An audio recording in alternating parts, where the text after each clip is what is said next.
The first night my straight coworker didn't want to go home, we sat in my parked car for almost 20 minutes with the engine off, neither of us saying the obvious thing out loud. It hadn't started that way. Hell, it hadn't even started romantic. It started with a busted bus route and a casual, "Hey man, you live near me, right?" That was Mark, 30, broad-shouldered, always smelled like clean laundry and black coffee.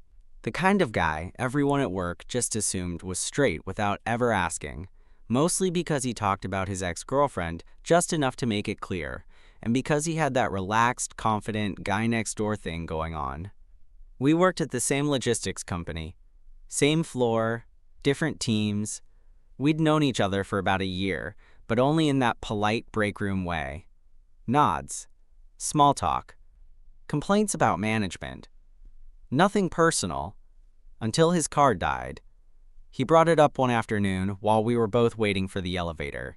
Said it casually, like it didn't bother him, but I could hear the frustration underneath.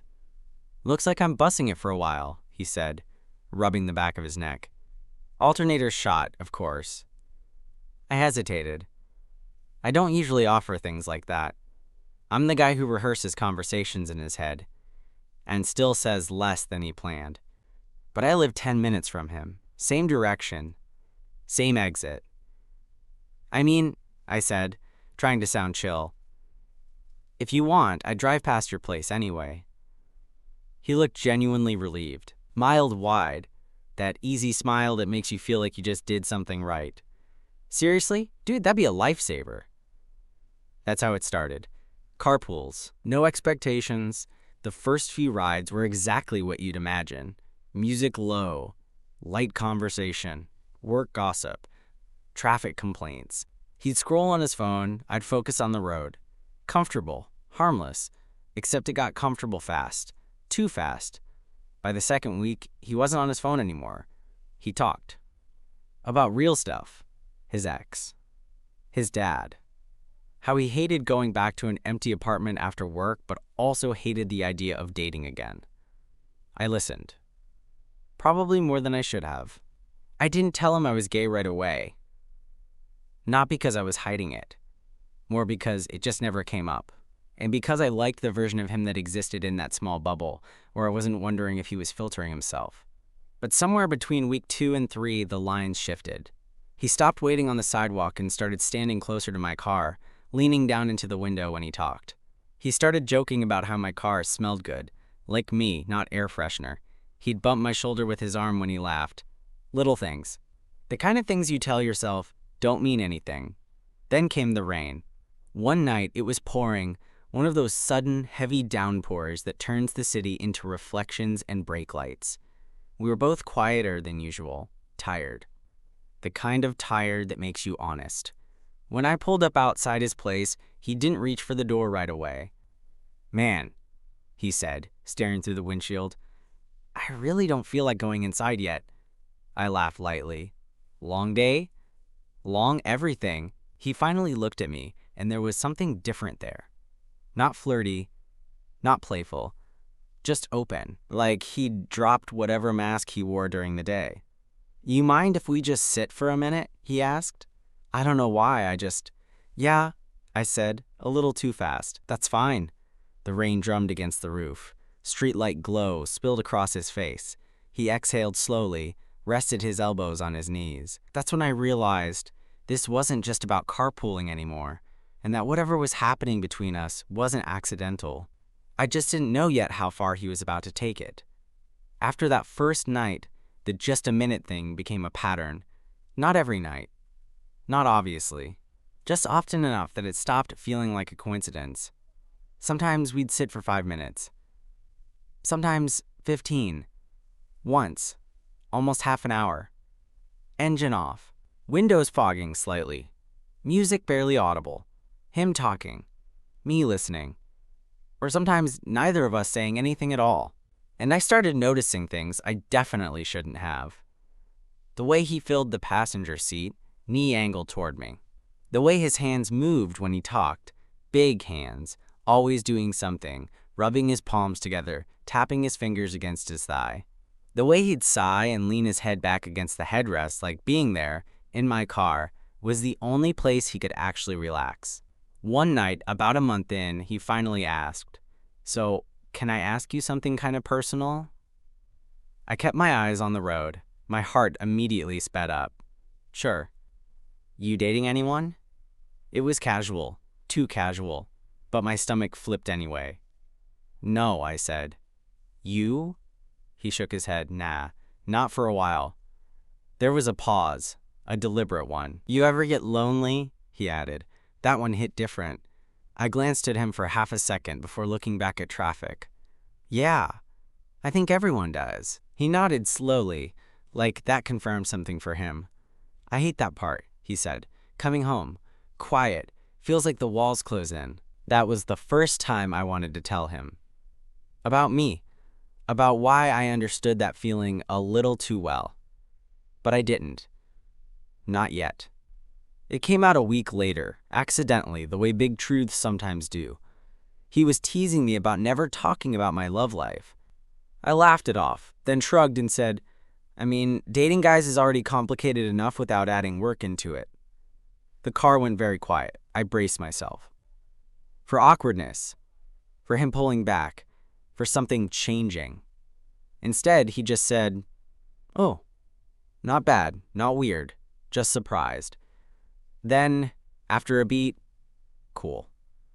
I risked a glance. He was still facing forward, thoughtful, not tense.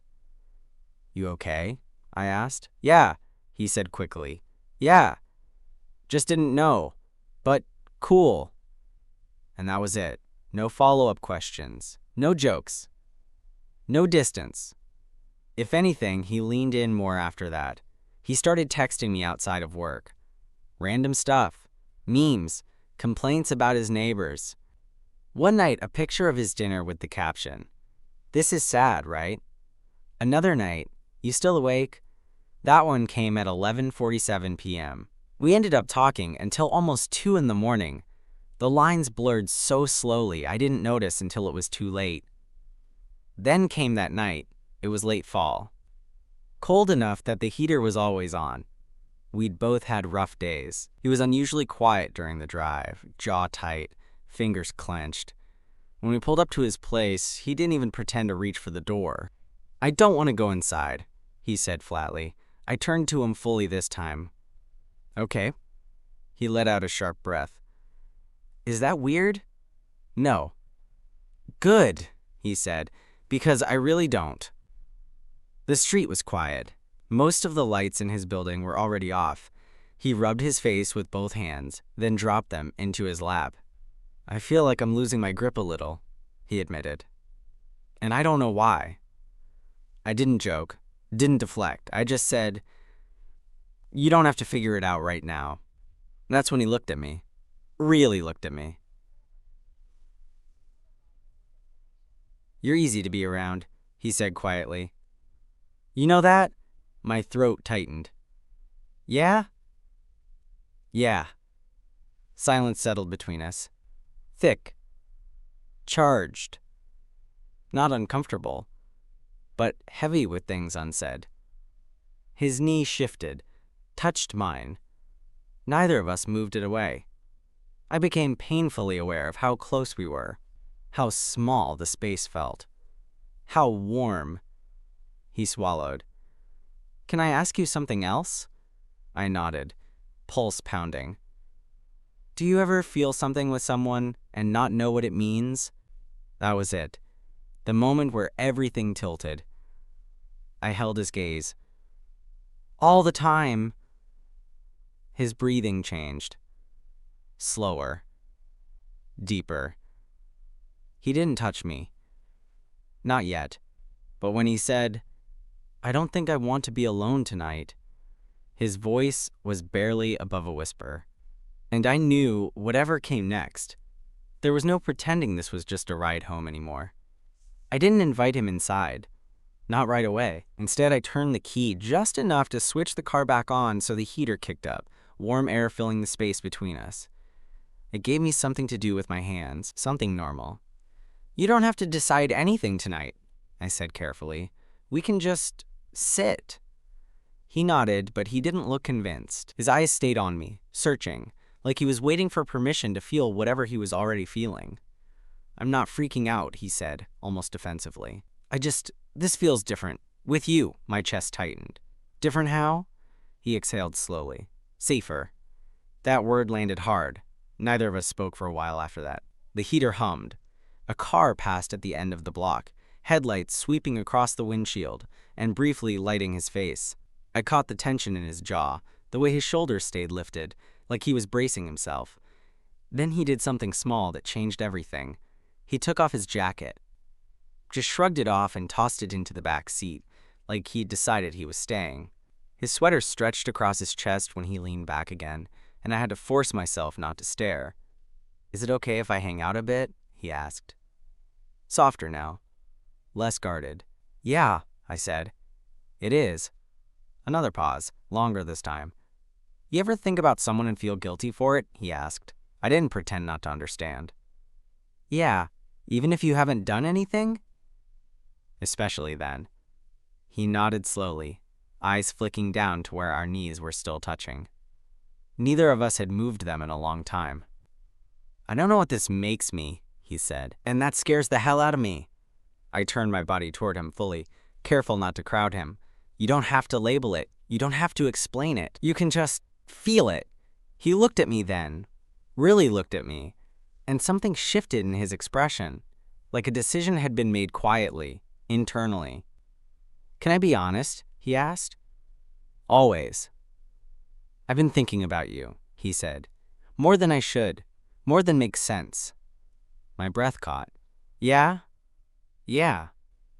He laughed nervously. "I told myself it was just because you listen, because you're easy. But I don't think that's all of it." The air felt thick, charged.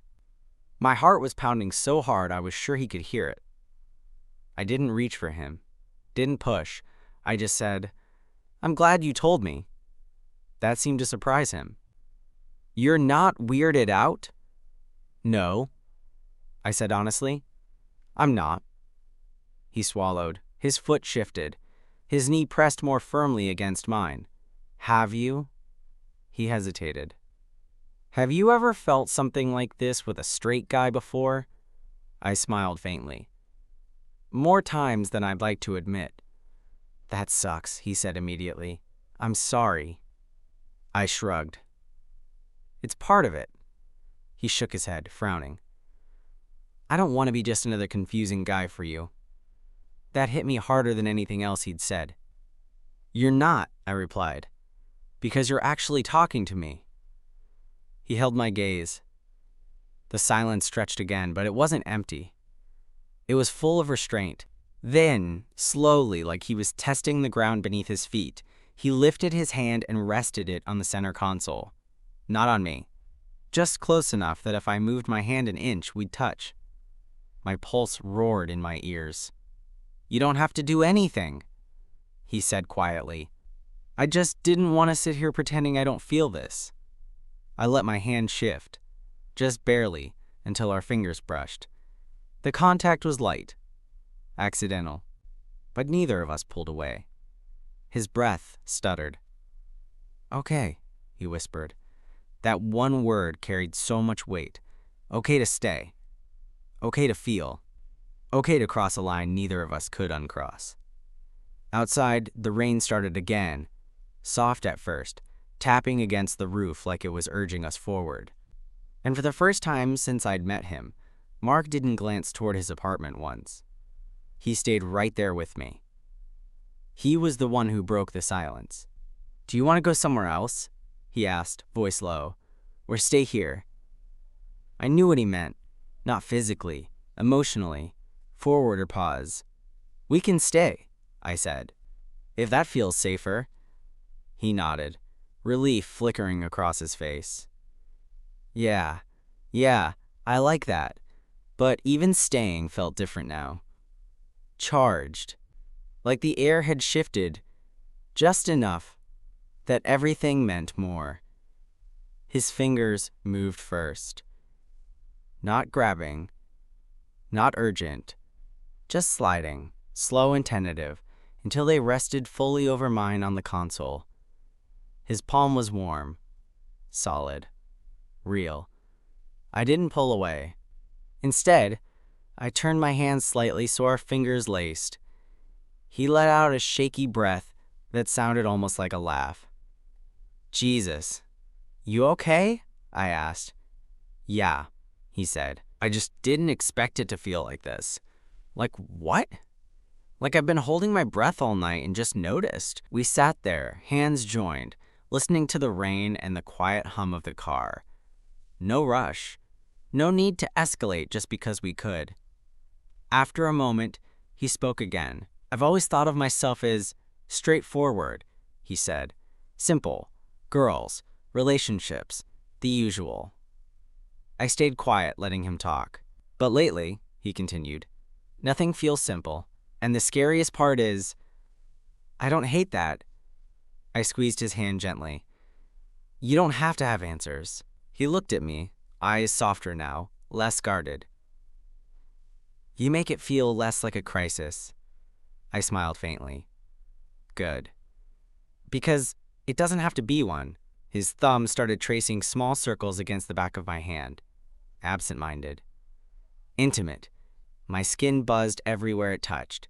"Can I ask you something kind of selfish?" he said. "Go ahead." If I cross the line tonight," he said slowly, "are you going to regret it?" The question wasn't about anything physical. It was about me. About whether I'd be okay afterward. I met his gaze.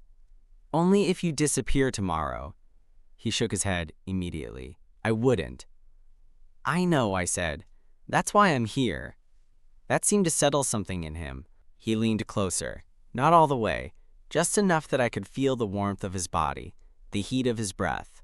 His eyes flicked down to my mouth, then back up. "This is new for me," he admitted.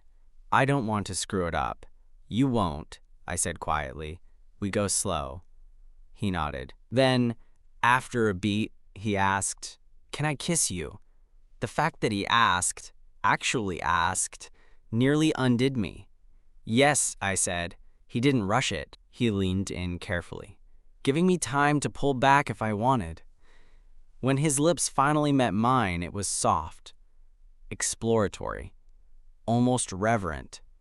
For a second, everything else fell away. The kiss wasn't messy or desperate. It was controlled, but full, like he was learning something about himself in real time. When he pulled back, his forehead rested against mine. "Wow," he whispered. I laughed softly. "Yeah." He stayed there, eyes closed, breathing, steadying. Then he opened them again, and something in his expression had changed.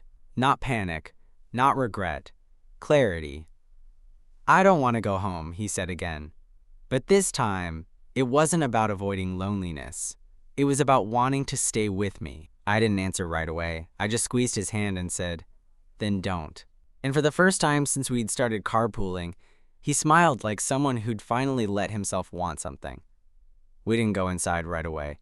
Instead, I pulled the car forward, just a little, into the empty guest spot near the end of the lot, farther from the street, tucked between a hedge and a darkened building. It felt intentional without being dramatic. A choice. He watched me do it, quiet, thoughtful. "Still okay?" I asked. "Yeah," he said. "I like that you keep checking."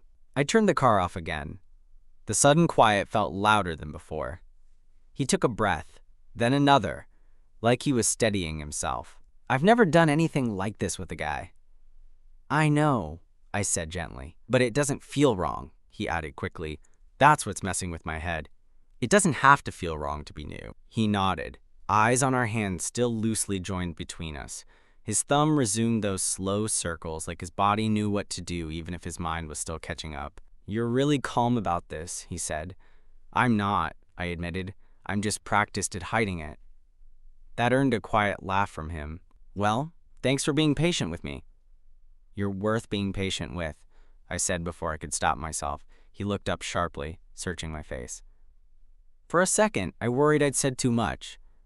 Then his expression softened. "Careful," he murmured. "I might start believing that." We sat there, inches apart, tension coiling again. Not anxious this time, but expectant. He leaned in first, more confident now. The kiss was deeper, warmer, still unhurried, but fuller.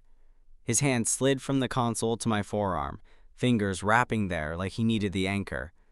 I let my free hand settle at his waist. Just resting, no pressure. He exhaled into my mouth, a low sound he didn't seem to realize he was making. When we finally pulled back, he rested his forehead against mine again, eyes closed. "Okay," he whispered, like he was saying it to himself. "Still okay?" I asked. "Yeah," he said. "Better than okay." He hesitated, then asked, "Can we go inside?" Not for... He stopped, searching for words. "I just don't want this to end in a parking lot." Something about that, about him wanting continuation, not escalation, made my chest ache in the best way. "Yeah," I said. "We can go inside." The walk to my apartment was quiet, not awkward, just full. I could feel his awareness of every step, every brush of our arms as we walked side by side. Inside, I kept things simple. Lights low. No music. No dramatic gestures. I didn't want him to feel overwhelmed. He kicked off his shoes and stood there for a second, hands in his pockets like he wasn't sure where to put himself. "You good?" I asked. He nodded. "Just taking it in." I stepped closer, slowly, gave him time. "You don't have to stay if..." He shook his head immediately. "I want to." That was all I needed. I reached for him again, and this time he met me halfway, hands settling at my hips like they belonged there. The kiss deepened, unhurried but unmistakably real. Between breaths he murmured, "I didn't think tonight would go like this." "Me neither. I'm glad it did," he said. So was I. Because, for the first time since we'd started sharing rides home, this didn't feel like borrowed time. It felt like the beginning of something neither of us had planned, but both of us were choosing. Inside my apartment, time slowed down. Not in a dramatic movie way, more like the outside world had quietly stepped back and given us room. We stood there for a moment, close but not touching, like we were both recalibrating. New context. New rules. "I feel like I should say something," he said, rubbing the back of his neck. "And I don't know what." "You don't have to say anything," I replied. "You're already here." That seemed to ease him. He let out a breath, shoulders dropping, and stepped closer again. His hands settled at my waist like he'd forgotten they weren't there already. "This feels surprisingly natural," he said softly. I smiled. "That happens sometimes." He studied my face, then leaned in again, kissing me. Slower this time. Less questioning. His confidence surprised him. I could feel it in the way he lingered, in the way he didn't pull back too fast. When we finally separated, he rested his forehead against mine, eyes closed. "I don't feel confused," he said quietly. "I thought I would, but I don't." "That's okay too," I said. He laughed under his breath. "I spent so long thinking I knew myself." "You still do," I said. "You're just learning more." We moved to the couch without really deciding to. He sat close, thigh pressed against mine, one arm draped along the back cushion behind me. Not touching, but there, present. "I don't want to mess this up by rushing," he admitted. "You won't," I said. "We're not in a race." He nodded, grateful. "Thank you for not turning this into a moment."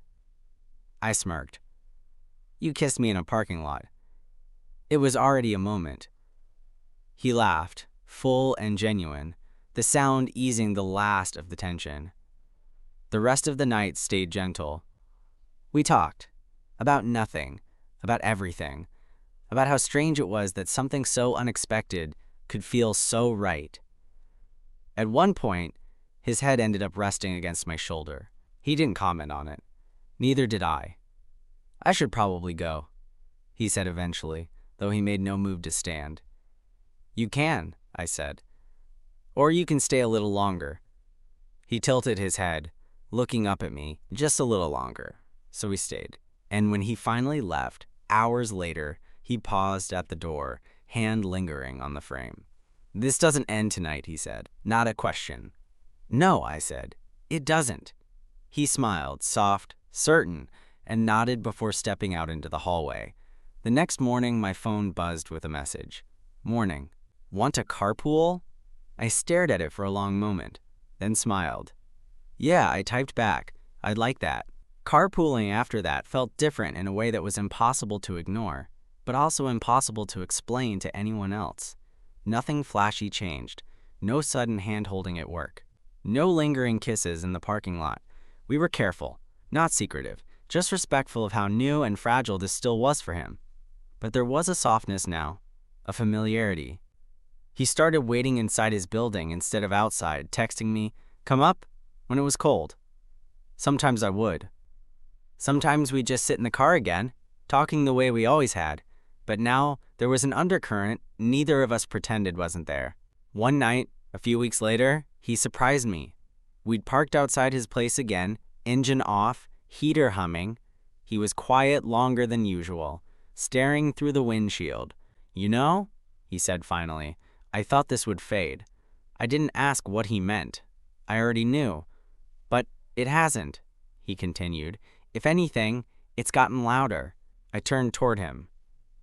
"Does that scare you?" He thought about it, then shook his head slowly.